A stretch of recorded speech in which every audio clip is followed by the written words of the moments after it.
ಬರೀ ಒಂದು ಹಗ್ಗವನ್ನು ಹಿಡಿದು ಮೇಲೆ ಇರಲಿಕ್ಕೆ ನಮಗೆ ಸಾಧ್ಯವಾಗುವುದಿಲ್ಲ. ಅಂತದ್ರಲ್ಲಿ ಕೈಗಳನ್ನು ಬಿಟ್ಟು ಆಸನಗಳನ್ನು ರೋಪ್ನಲ್ಲಿ ಮಾಡ್ತಾ ಇದ್ದಾಳೆ ಅಂದ್ರೆ ಅವಳ ಒಂದು ಸಾಧನೆಗೆ ನಾವು ಹೆಮ್ಮೆ ಪಡಬೇಕಾದಂಥದ್ದು.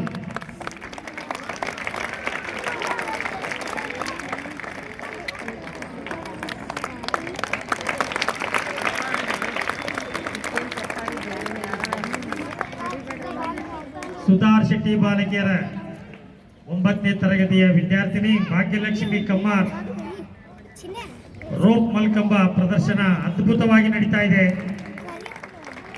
ಎಲ್ಲರೂ ನೀವು ಸಾಕ್ಷಿಯಾಗಿದ್ದೀರಾ.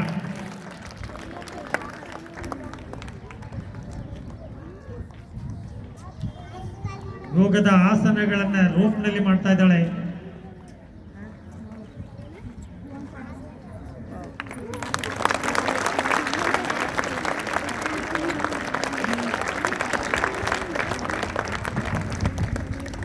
ಈ ವಿದ್ಯಾರ್ಥಿನಿ ತಾಲೂಕು ಲೆವೆಲದ ಒಂದು ಇಲಾಖಾ ಯೋಗಾಸನ ಸ್ಪರ್ಧೆಯಲ್ಲಿ ಪ್ರಥಮ ಸ್ಥಾನವನ್ನು ಪಡೆದು ಜಿಲ್ಲಾ ಮಟ್ಟಕ್ಕೆ ಕೂಡ ಆಯ್ಕೆಯಾಗಿದ್ದಾಳೆ. ಅದನ್ನು ಹೇಳಿಕೆ ನಾವು ಸಂತೋಷವನ್ನು ವ್ಯಕ್ತಪಡಿಸ್ತಾ ಇದ್ದೇವೆ. ಜಿಲ್ಲಾ ಮಟ್ಟದ ಒಂದು ಯೋಗ ಸ್ಪರ್ಧೆಯಲ್ಲಿ ಕೂಡ ಭಾಗವಹಿಸ್ತಾ ಇದ್ದಾಳೆ.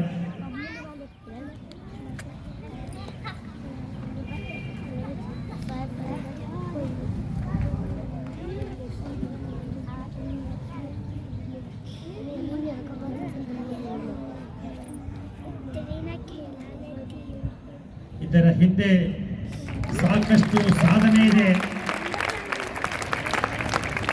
ಸಾಧಿಸುವ ಒಂದು ಛಲ ಇದೆ.